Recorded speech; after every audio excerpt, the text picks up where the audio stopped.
Ang kasong ito ang maituturing na pinaka-notorious na krimen ng mga panahong iyon sa Korea. Dahil sa tindi at bigat ng krimen na ito, ay ginawan pa ito ng palabas sa sinehan gaya ng Han Gong-ju noong 2013 at Signal na kung saan nakasentro ang kwento tungkol sa gang rape. Ito ay mga palabas sa bansang Korea. Simulan na natin ang ating kwento, ang Miryang gang rape case.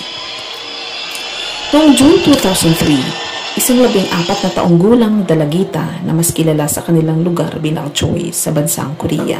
May nakilala siya noon na isang binata na nagpapakilala ang si Park online. Sila ay nag-uusap lamang sa pamamagitan ng text messages. At noong January 2004, nakiusap si Park na gusto na niyang makita ang dalaga at kanya itong pinapunta sa kanyang lugar sa Miryang. Dahil gusto na ring makita ni Choi ang misteryoso nitong ka-chatmate, ay pumayag ang dalaga sa gusto ni Park. At noong nakarating na si Choi sa lugar na sinabi ni Park ng pagkikitaan nila, noong una ay maganda ang pag-uusap ng dalawa nang biglang pumwesto si Park sa likod ni Choi at biglang hinampas ang dalagita ng tubo na siyang kaagad nagpatumba dito at nawala ng malay. Si Park ay hindi nag-iisa nang mangyari ito. Siya ay may 11 mga kalalakihan na kasama. Si Park at ang mga kasama nito ay miyembro pala ng isang notorious na grupo na kung saan kilala sila sa pananakit sa kanilang mga biktima. Kilala din sila sa lugar bilang mga magnanakaw ng kapwa din nila mga estudyante. Ang grupo ni Park ay dinala si Choi sa isang malapit na motel. Salita nila itong pinagsamantalahan. Bukod dyan ay di nakontento ang grupo. Habang halinhina nilang ginagahasa si Choi, ang iba naman ay may hawak na camera o cellphone upang kunan ang malaswang ginagawa nila kay Choi. Walang magawa si Choi dahil binalaan siya ni Park at ng grupo nito na pag nagsumbong siya sa mga pulis ay ikakalat nila ang maselang video nito. Walang mapagsabihan si Choi dahil sa takot at trauma. Nagpatuloy ang halinhinang paghahasa kay Choi ni na Park at ng kanyang grupo sa loob ng mahigit 1 taon. Kahit pa nasa lugar na pampubliko ay kanilang ginagawa ang paghahasa kay Choi. Ayon pa sa balita, ginamitan di umano si Choi ng iba't ibang bagay sa maselang bahagi ng katawan nito. Ayon din sa mga kapulisan, ginahasa siya ng 10 beses. Kada mangyari ang pananamantala sa kanya ay nasa 3 hanggang 24 na kalalakihan gumagawa nito sa kanya. Tinatayang nasa 44 ng mga estudyanteng kalalakihan ang nanggahasa sa kanya sa loob ng lampas 1 taon. Nangyari pa nga na utusan si Choi ng grupo ni Park na pumunta sa Miryang kasama ang 13 taong gulang nitong kapatid na babae at 16 na gulang na pinsan nitong babae. Sa takot ng dalaga sa banta ng grupo ni Park ay kanyang sinunod ang utos nito at kanila ding sinapit ang malagim na panggagahasa katulad ng nangyari sa kanya. Subalit, dahil sa kasamaan ng grupo, kahit pasunod-sunuran sa kanilang mga utos si Choi, kanila pa rin in-upload ang mga videos nito. Ang tanong ng taong bayan, bakit nga ba walang tumulong kay Choi? Dahil mismo ang ama nito ay palaging lango sa alak at kanyang sinasaktan ang ina ni Choi dahilan upang lumayas ito sa kanilang tahanan. Di makatagal si Choi sa loob ng kanilang bahay dahil ang kaisa-isang tao na sanay kanyang kasangga ay araw-araw siyang sinasaktan. Ilang beses na ding nagtangka si Choi na wakasan ang kanyang buhay sa pamamagitan ng sleeping pills. Kada pagdilat niya ay siya ay nasa ospital na. Noong sinuringin na si Choi ng doktor, may pagtataka siya at mga katanungan kung bakit may mga pasa ito sa kanyang katawan. At noong November 25, 2004, inireport ng kanyang tiyahin ang nangyari kay Choi sa mga kapulisan.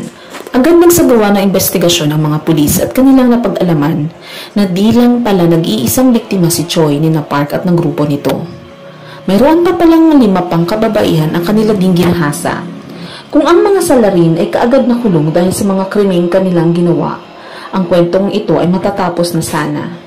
Pero hindi ito ang nangyari. Mas lalong lumubha at gumulo ang kaso ni Choi. Ang mga salarin ay nag-ingay at kanilang itinanggi ang krimen. Lubhang di rin maayos ang pag-asikaso ng mga kapulisan sa kaso ni Choi.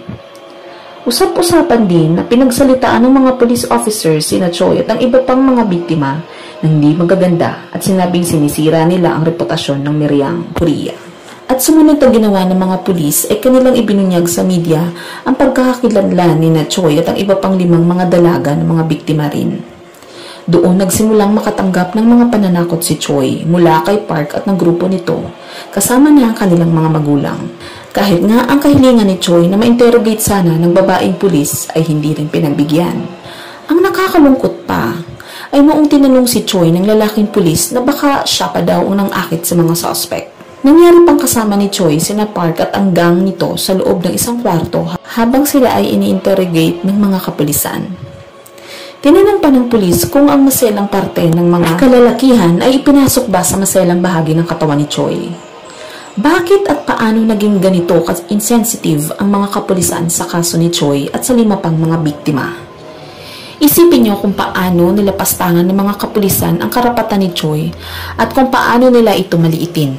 Tumagal ng ilang linggo si Choi sa ospital dahil sa lubha ng mga pasa at tama nito sa katawan, bunga ng lampas 1 taong panggagahasa sa kanya. Maski ang mental health ni Choi ay lubhang naapektuhan at ilang beses na itong nagtangkang magpakamatay. Kalaunan ay dinala si Choi sa isang psychiatric ward. Subalit, kahit na sa loob ng mental hospital ay binibisita pa rin si Choi ng kanyang ama kasama ang mga magulang ng mga suspect. At pinapakiusapan siyang iurong ang kaso kapalit ang malaking halaga ng pera na nagkakahalaga ng $38,000. Pinilit din siyang pirmahan ng isang petisyon na kung saan babaan ang hatol ng mga suspect. Kinuha ng kanyang ama ang malaking halaga ng pera kasama ang mga iba pang kamag-anak nito.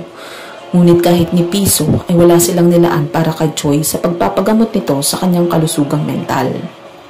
Noong makarecover na si Choi ay sinubukan nitong bumalik ulit sa pag-aaral, ngunit walang eskwelahan ang gustong tumanggap sa isang rape victim. Pero may isang eskwelahan na tinanggap si Choi, ngunit agad din itong tumigil sa pag-aaral dahil na rin halos araw-araw siyang pinupuntahan ng mga magulang ng mga suspect para pirmahan ang parole.